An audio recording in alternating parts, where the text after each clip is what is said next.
Job Hunting 101. Providing you with the tools you need in your job search. Job Hunting 101. Hello, and thank you for tuning into networking, building relationships as a part of our Job Hunting 101 series. My name is Judy Dorsey, Program Coordinator for Tampa Bay WorkForce Alliance. Finding a job in this economy can be tough, but if you know where to look, it can be successful. The best way to find the job is not only through looking on employflorida.com or the newspaper, it's through meeting other people.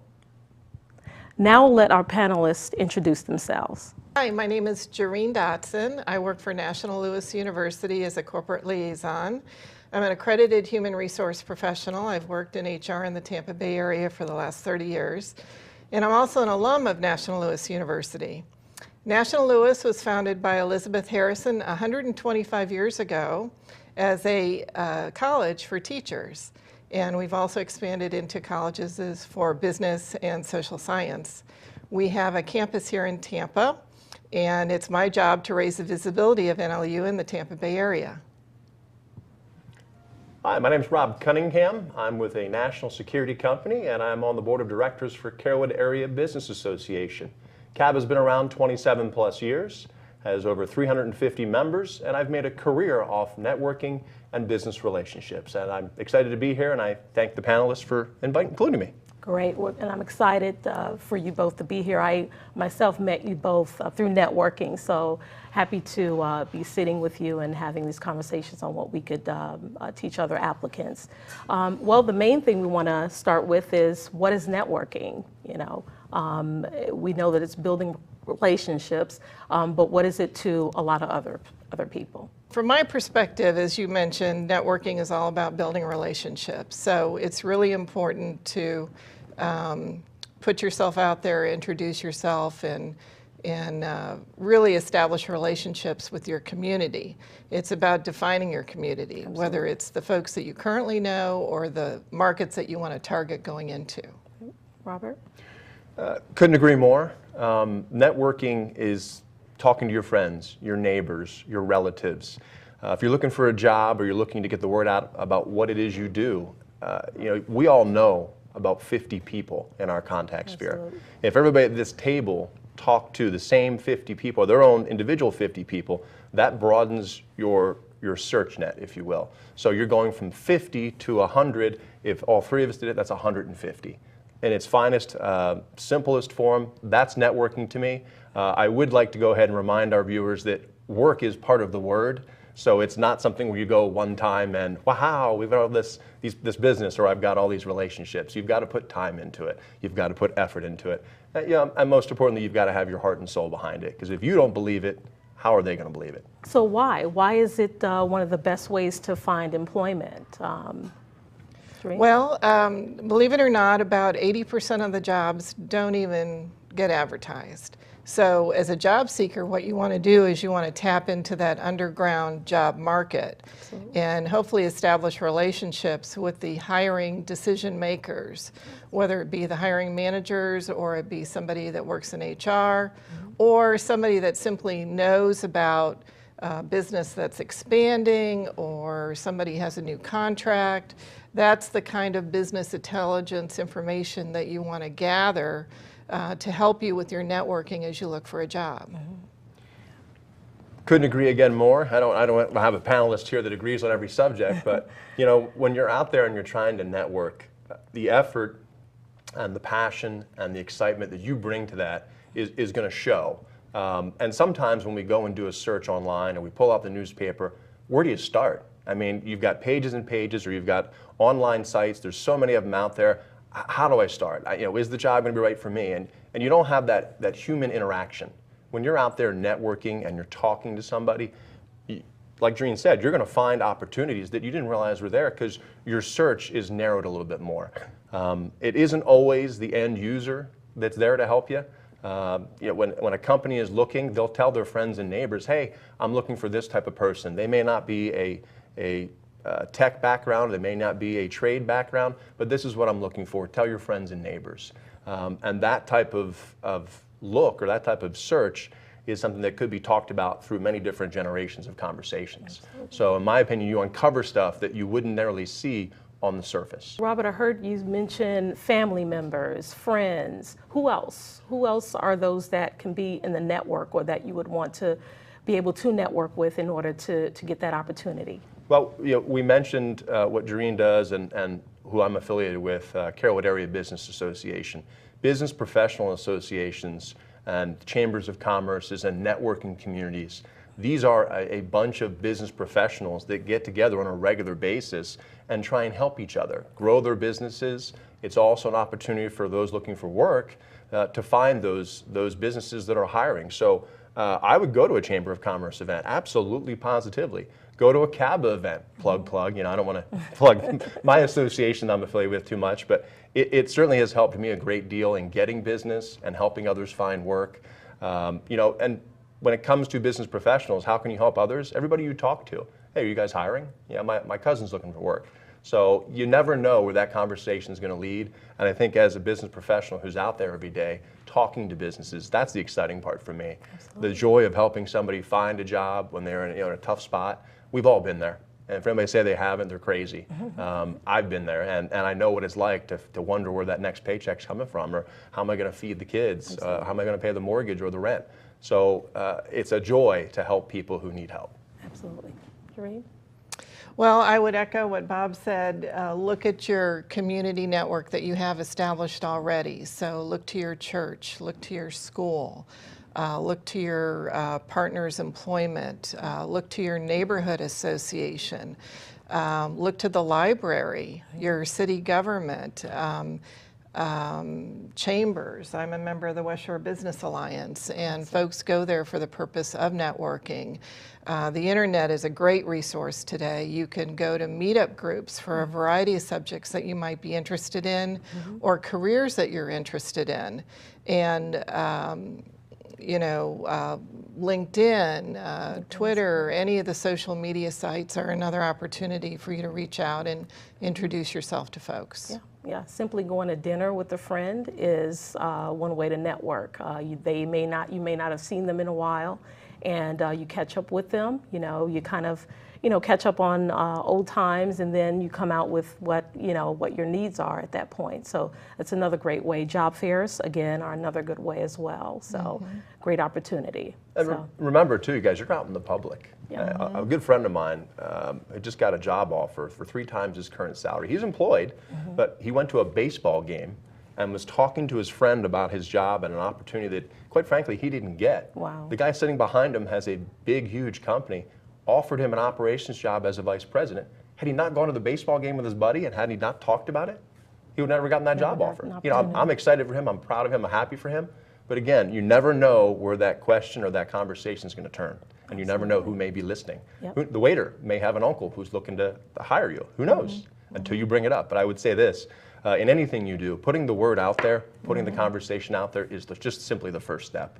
And that's why, in my opinion, networking is so powerful and so effective. But you got to put the word out. So Jareen, what are some tips that we can give to those that are wanting to put themselves out there? Some think it may be an aggressive way to approach trying to find a job, but what do we say to them? How do we give them the tips that they need to go out there and start networking? Well, different people are comfortable in different situations. Some people are very comfortable in a group setting, going to a social event and networking. Some people are more comfortable with a one-on-one type situation. So identify where your strengths are. If you do want to go to an event, sometimes it helps to take a partner with you, a friend, and just make sure that you don't only hang with that person for the entire networking event, which, that can happen very often. So you want to be prepared to introduce yourself. I want to give a plug also for the local job clubs that WorkNet Pinellas and Tampa Bay WorkForce Alliance conduct. It's a great resource to go to those job clubs. You're meeting people that work in different industries, different positions. Everybody's sharing job leads. There's a career counselor that's there that facilitates the meeting. It kind of helps you have some accountability in your job search. Volunteer organizations, again, just kind of make a list of all the different touch points that you have in your life. And then I guess the second point is to try to create some structure for it. Absolutely. Because as Bob mentioned, you know, looking for a job is a job. So yes. You want to create some goals and some structure and give yourself some accountability on how many meetings you're going to go to a week, how many people you're going to contact, you know, how you're going to follow up with those folks. That would be my recommendation, is to start with a plan. Yes. Yeah. Amen. I couldn't have said it any better. I mean, you just took the words right out of my mouth. Having a plan and picking the right co-pilot. You know, if you've got a friend who's going to goof off and have fun and enjoy the food and the atmosphere and not really take it seriously, then I recommend you don't bring that individual. But certainly you want to have a co-pilot and a big time a plan. You know, anything in life that you do, if you don't have a plan and a structure and an idea and a follow through, you're not going to be successful. You take sports athletes. Everybody follows sports. Everybody knows sports. Michael Jordan had a plan to be the best basketball player of all time. Most people don't know or have never been told he got cut from his high school basketball team. And he's a guy who didn't take no for an answer and fought and trained and got better and better and better. And yes. In my opinion, he achieved the goal. But certainly without a plan, you're kind of wandering aimlessly. What about communicating? Is there anything you could say about how you communicate when you're actually networking, in terms of how do you put it out there that you're looking for an opportunity that may not be the person that you're looking to get the job with, but through? So how do you communicate that? What's the best way? Well, for starters, look the part. Okay. You know, you certainly want to dress professional. Absolutely. You don't have to be in a suit and tie, but you want to dress professional. You want to have resumes at the ready. You don't want to just run up and hand them to them, but you want to go ahead and have the resume ready. You want to have the right attire. You want to have the right approach.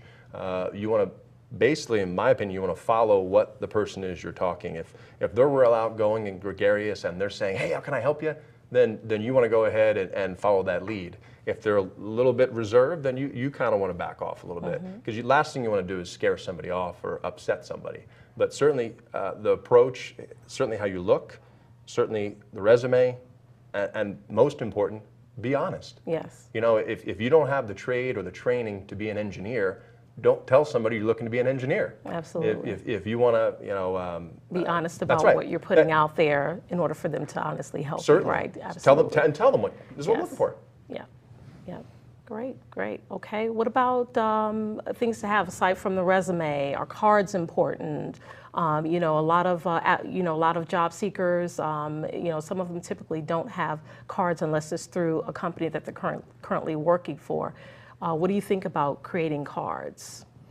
I think personal business cards are very important. They've almost become, you can almost use them like a resume, as a matter of fact. So you can put more than just your name and address and email and phone number on it. You can actually put what your area of expertise is while you're looking for a job. You never know, there might be some consulting or contracting type jobs that you could tap into. And so therefore, when you give the person a card, it's a good way for that person to remember, you know, what your area of expertise is and what area you're looking for. In addition, when you have a card, it's a good way to exchange getting a card from that person. So I can't tell you the number of job fairs that I've gone to and asked the person, do you have a card? And they're like, no, I don't have a card, I have a resume. Well, everything's online these days. So I would much prefer that we exchange cards. That way I can reach out to them over email, they can reach out to me over email, they can send their resume to me over email, and then I have a little resume file that I keep on file. Whenever job opportunities come up, I go to that file to look to see who's in the market. So I think business cards are a great investment. I think there's companies out there where you can get them for free, as a matter of fact, or for a very nominal cost. I think it's one of the most important business tools that you can use when you're looking for a job. And to go ahead and piggyback on what you said, 100% agree with all that. When you receive their card, you can scribble notes on it. This is where we met, this is who they are, this is what they may have to offer, or they said to talk to so-and-so. And I don't think it's out of the question to go ahead and follow up with them with an email to say, thank you for your time, I really enjoyed meeting you and talking to you, please keep me in mind if anything crops up. You never know. You never know down the road. Which is one of the tips that they also give you. Don't be a hit and run networker. You definitely want to follow up with that person, let them know how that lead went, keep that communication going. So that's definitely important. What else? When? When should they go? Should it be right when they are looking, or what are some tips on what is the right time to go and start networking? Well, I think another word, as you had mentioned early on in the introduction for networking, is building relationships. So we should always be building relationships. And going back to the principles of Stephen Covey, you're always putting dimes in that emotional bank account. And you need to build that bank account up before you can start taking withdrawals. So you don't want to show up for these professional association meetings just when you want something. You want to be giving back all the time. And it may or may not come back to you. If it does, that's wonderful. But by all means, be building relationships all the time, because you never know when that person's going to either have a job available, or they'll hear of something, or they'll be able to introduce you to someone that has a job available. Absolutely. Very good point. Yes. Very good point. And that's part of the reason why when I've been networking for the last 10 years in this community, I've been asked at times to be in a leadership position. And I've done that. And it's my way to say thank you and give back, because at my career, I'm the #1 rep in the country and have been 6 straight years. Of my 10 total, I've been #1 8, #2 twice. The group that I'm in, CABA, as well as a few others over the years, have contributed amazingly and bigger than words can explain. So certainly you want to go in with the right frame of mind and the right approach and the giver's gain mentality. I'm here to help you guys. But in the job search, I would just go ahead and say, look, you've got to go now. To wait, you're going to procrastinate, and it's not going to happen. And I'm guilty, like everybody else is in the world, of saying, I'll do it tomorrow. And next thing you know, it's weeks, it's months, it's years, and you're still looking. So, certainly encouraged to get up off the couch, go out there and search out a career that works for you. Absolutely. So what's your advice to them? What should they know in talking with the person they're networking with? What is the first thing they should be able to say? And I'm probably giving it away, but talk about themselves. Right. What are some tips that you could give them in being able to talk about themselves? There's the infamous elevator speech. Is that something that's still important for them to know? How should they approach that and still be normal, not feel nervous to, put that deed out there in the beginning versus having a normal conversation first? Well, I think the elevator speech is very important. The term elevator speech comes from if you happen to meet somebody in an elevator and you want to have the opportunity to introduce yourself and leave them with a memorable message, you've got about 30 seconds to do it while you're riding down the elevator. So it is something that is important. You want to make sure that, of course, you give the person your name, and you want to give them something memorable to remember you by. And then also a follow-up question is helpful to engage that person in conversation. Right. Should they ask for the job, Rob? I'm a guy who believes in honesty, maybe a little bluntness. So yeah, if there's a job out there, you want to ask for at least the sit down, the opportunity. Who can I speak to about this? Who can I bring my resume to? Or who do you recommend I have a conversation with? So I don't see a problem with that. I don't see an issue with that. Some people I may turn off, but I believe that it shows an eagerness. And Coach John Wooden, the UCLA famous basketball coach, 10 national championships, asked what type of player he looked for, how was he able to find all the talent, said, I'm not looking for talent. I'm looking for somebody who's eager to learn. And I can help coach them up and get them to learn how to be better basketball players. But if they don't have that initial eagerness, he's not interested. So I think it shows a lot about someone's character and qualities. if you, hey, yeah, I would like to have a conversation.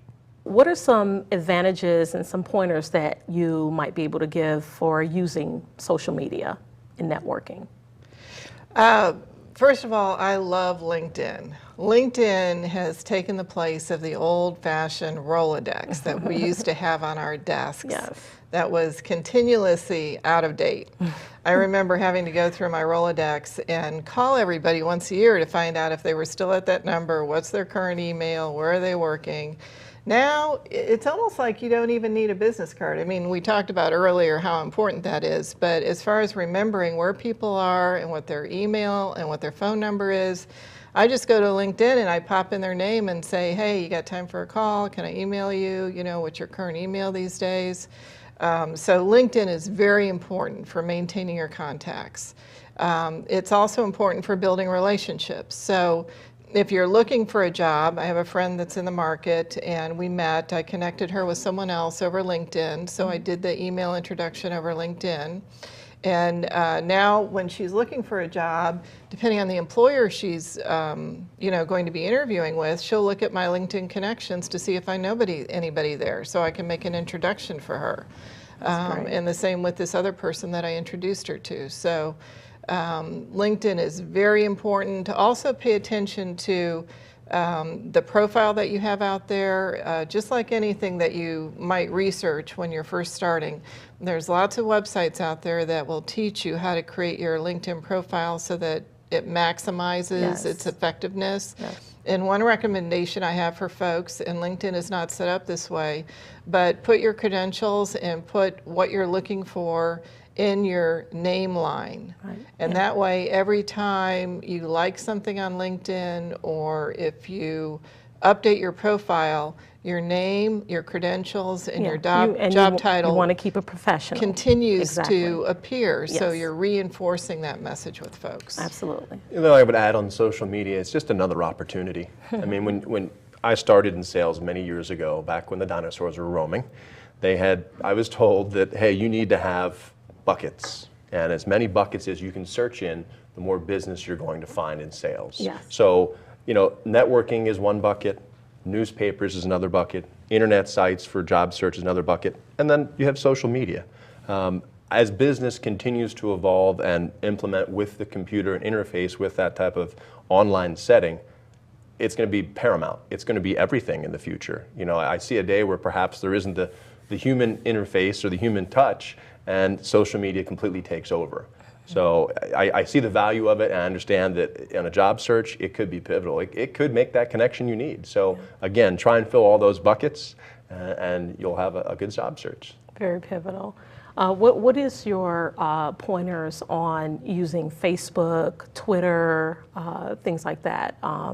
Is there etiquette for that, and you know what you put out there, because employers are looking at that as a part of their search in applicants. So what advice can you give to our viewers in using those other social media sites? I would say the most important consideration is to keep it professional. What folks need to realize is that their social media imprint is going to be out there forever. So whatever pictures, whatever comments, whatever website you're going on is leaving an internet trail for recruiters to look at when they're out there looking at potential candidates, and they might be judging you based on the information that you've put out there on your social media website. So from a very early age, you know, high school, folks need to start thinking about their personal branding and the legacy that they're leaving in the internet world on how people are going to judge them as they grow up. And that is so big and so important. I have kids with my daughter, and she's in college right now, and she's a smart gal, and she does very, very well at the University of Florida. But you just hit on a very big mistake that could be made in a job search. A social media site that isn't done right, or comments are made, or political opinions are given, that could make the difference. It could break the difference too. What are some mistakes that you can make in networking? Well, I think one of the mistakes you can make is not following up. So when you make a connection with a person, As I mentioned, one of my volunteer activities is reviewing resumes at job fairs. And so I'll be talking with candidates and offer for them to link with me on LinkedIn. And this is like a free networking referral source for them. And invariably, I have very few people that take me up on that offer. So follow-up, I think, is very important in building relationships and maintaining those relationships. Yep. Yeah, I'd piggyback along what Doreen said and say that assassin or hitmen or hit women networking. When you go in there and you're saying, hey, I'm so-and-so and I'm looking for this job, thank you very much, and you don't try and make the connection. You don't try and listen to what they have to offer, who they are, because you never know when you're going to help them and pay it forward. So the person that makes a major mistake, in my opinion, is someone who makes the first impression of, it's about me. It's all about me. It's not about helping you. It's not about returning a favor down the road. That type of, hey, here's my information, thanks, see ya. Here's my information, thanks, see ya. Here's my information, thanks, see ya. Kind of a hit and run or a hitman, and that just turns people off, I think. So I think the best approach would be take an interest, have an actual conversation, find out who they are and what they're about, and find out how you can help them. And be genuine. These are some simple tips, I think, that would go a long way in helping that job search. Yeah. We all know in the job search, sometimes it can be economically, tough to go to some places publicly to try and network. It does, some places do cost. What are some no-cost places that you may know of that job seekers can go and network, and still get the same, degree of networking capabilities? There's so many opportunities out there for free networking. Most groups will allow you to come at least twice without joining the group, because we want, networking group wants visitors. They want, that fresh blood to come in there and invigorate and excite the membership, and they're constantly looking for new members. So most quality groups will allow you to come multiple times without paying a dime. If there's a high cost, then try somewhere else. There's so many opportunities out there. A simple Google search, free networking or networking events, or and most job fairs are free. Absolutely. At this point, so absolutely. Definitely that's one good lead as well. Doreen, what do you think? Well, if you're targeting your professional associations, depending upon what area you're working on, if it's human resources or marketing or accounting, a lot of them will waive their professional association dues while you're in the job market. So it's their way of paying back also, so that you continue to be linked in with the association in the event when you do get a job, then you'll continue to come as a member. In addition to that, sometimes you can volunteer with these professional associations. I know myself, when I've been in between jobs, I might volunteer at a conference, be part of the planning committee, and then I can attend the conference for free. So it's a way of giving back. I have more time. I stay connected with my network. I don't have to pay to attend the conference, and I'm also increasing my knowledge at the same time, my job knowledge, while I'm in between jobs. Well, thank you so much, Rob, for being here. Doreen, thank you so much for sharing your personal networking stories as well as tips for us as well. And thank you to the viewers for watching the Job Hunting Series 101, Networking, Building Relationships. Thank you so much.